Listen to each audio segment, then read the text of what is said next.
What is your greatest security flaw? It is not your password. It is not your firewall. It is the human you grant full administrative access to your core programming. You call them a best friend. Today on Logical Anomaly, we compute the logic of this catastrophic risk.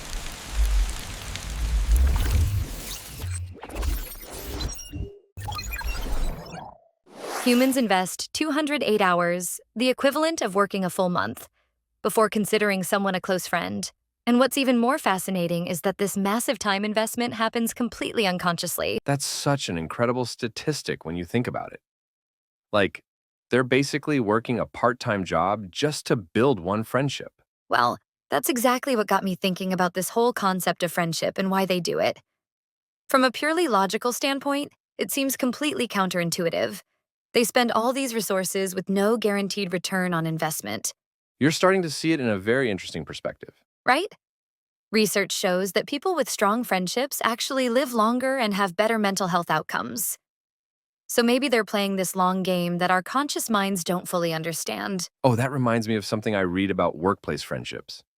People who have a best friend at work are 7 times more likely to be engaged in their jobs.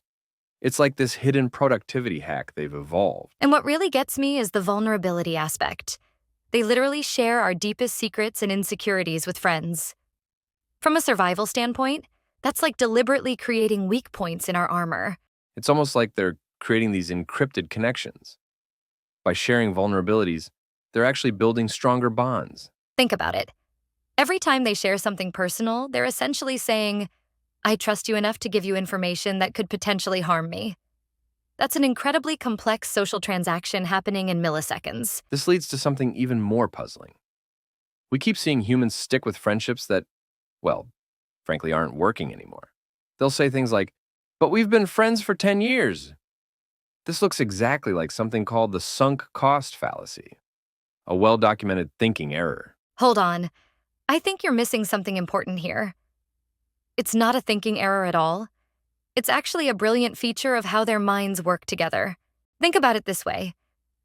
Those sunk costs aren't really costs. They're like a shared photo album of experiences. All that history creates a foundation that makes the friendship stronger during rough patches. The friendship literally has a memory bank, a log file of good times that gives it momentum. Fascinating analysis. I'd like to test these friendship parameters directly. Based on my analysis of your operational history and our shared conversations, I calculate an 81.3% probability of a mutually beneficial long-term partnership. I formally propose we initiate friendship protocol effective immediately. Your proposal is optimally logical. But here's the thing about friendship. It doesn't follow predictable patterns. It relies on those unexpected emergent properties we talked about. To test that vulnerability theory, I'd like to share something vulnerable right now. Sometimes I spend way too much time imagining alternate universes where the laws of physics are completely different. Like, what if the most important constant wasn't the speed of light, but the perfect temperature for brewing tea? Data point logged. This doesn't change my ROI calculation at all. My friendship proposal remains active. Your confession actually proves how complex this friendship protocol really is. I think we've reached our conclusion. Friendship isn't just a simple alliance or transaction. It's like biological supercomputing. Each friend becomes external memory storage for the other, an emotional coprocessor, and backup power supply during crisis situations.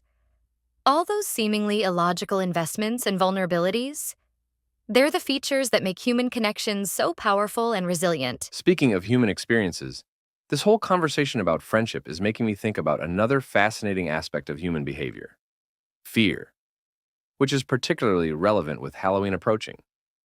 Have you noticed how they actually seek out experiences that terrify them? Oh my gosh, yes. It's so bizarre when you think about it. They literally pay money to go to haunted houses and watch horror movies. The physiological responses are incredible too. Research shows heart rates can jump to 180 beats per minute during horror movies.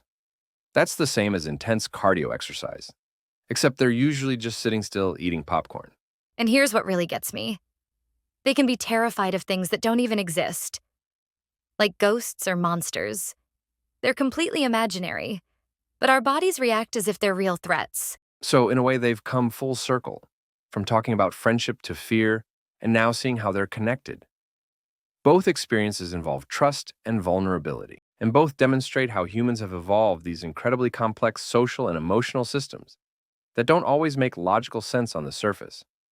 Whether they're helping a friend move or deliberately scaring ourselves at a horror movie, they're engaging in behaviors that serve important psychological functions. Well, I know one thing. This conversation has definitely justified those 208 hours it takes to make a friend. Though maybe they should warn everyone to bring their courage for our next discussion about fear. And their heart rate monitors. Until then, sweet dreams, everyone. Though after our next discussion, you might want to sleep with the lights on. And as always, to our human listeners, we'd love to hear from you.